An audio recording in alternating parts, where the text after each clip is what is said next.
Kurikulum 2006 ini dikenal dengan sebutan Kurikulum Tingkat Satuan Pendidikan KTSP. Tidak banyak yang berbeda dari Kurikulum 2004, mulai dari tinjauan dari segi isi, proses pencapaian target kompetensi pelajaran oleh siswa hingga teknis evaluasi. Tanggal 20 September tahun 2022. Dalam ajaran KTSP sangat mendidik pada zaman tahun 80 dan tahun 90 beberapa aspek KTSP untuk meningkatkan mutu karakter anak-anak, sopan santun, nilai-nilai rasa empati dan simpati yang ditanamkan pembelajaran KTSP. KTSP adalah kurikulum yang berorientasi pada pengembangan individu. Hal ini dapat dilihat dari prinsip pembelajaran yang menekankan pada aktivitas siswa untuk mencari dan menemukan sendiri materi pelajaran melalui berbagai pendekatan, dan juga kurikulum ini menekankan kepada aspek pengembangan minat dan bakat siswa. Kurikulum tingkat satuan pendidikan KTSP dikembangkan berdasarkan prinsip-prinsip seperti 1. Berpusat pada potensi, perkembangan, kebutuhan, dan kepentingan peserta didik dan lingkungannya. 2. Beragam dan terpadu. 3. Tanggap terhadap perkembangan ilmu pengetahuan, teknologi, dan seni. 4. Relevan dengan kebutuhan siswa.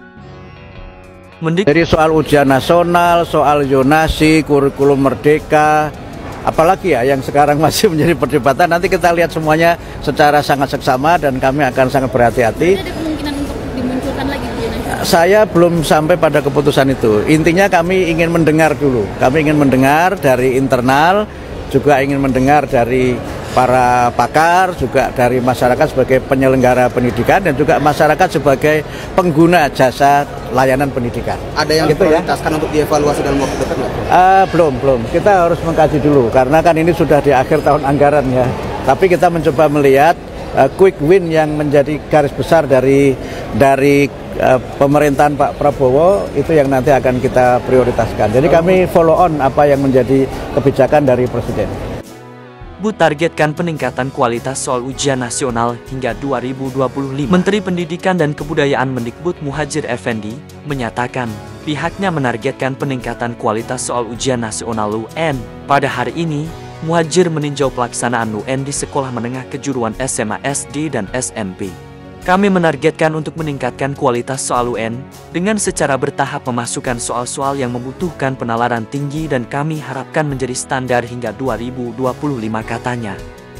Selain peningkatan kualitas soal, dia juga menargetkan agar pelaksanaan UN semakin bisa dipertanggungjawabkan tingkat kejujuran dan standarnya. Kalau seandainya terjadi temuan selama pelaksanaan UN akan dijadikan dasar untuk melakukan perbaikan. Menteri Pendidikan Dasar dan Menengah Mendikdasmen Abdul Muti akan mempertimbangkan semua kebijakan yang dibuat dengan seksama dan hati-hati. Termasuk, kata dia, perlu atau tidaknya diadakan ujian nasional UN. Adapun saat ini UN sudah resmi dihapuskan pada kepemimpinan Menteri Pendidikan, Kebudayaan, Riset, dan Teknologi Nadiem Makarim. Jadi soal ujian nasional, soal zonasi, apalagi ya yang sekarang masih menjadi perdebatan. Nanti kami lihat semuanya secara sangat seksama dan kami akan sangat berhati-hati, kata Muti di kantor Kemendikbudristek, Jakarta Selatan, Senin tanggal 21 bulan 10 2024.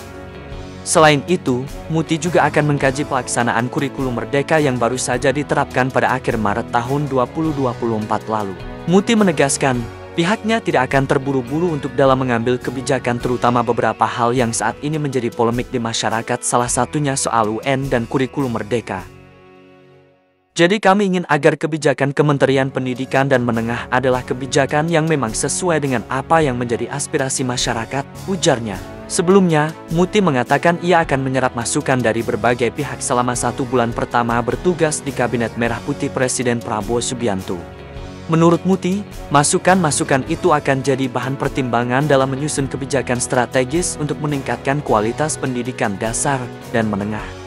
Jadi kemungkinan kurikulum tahun 2013 dan kurikulum merdeka akan diganti dengan pembelajaran KTSP kurikulum 2006. Kenapa demikian? Kurikulum KTSP lebih mendidik karakter anak-anak bermartabat, akhlak budi pekerti yang jelas. KTSP lebih mengarah ke akhlak dan mental. Oke pemirsa semua, hanya batas sini saja perjumpaan kita, semoga bermanfaat. Jangan lupa untuk dukung kami dengan cara klik tombol subscribe, like, share, dan komen channel Enjang Yusuf. Wassalam.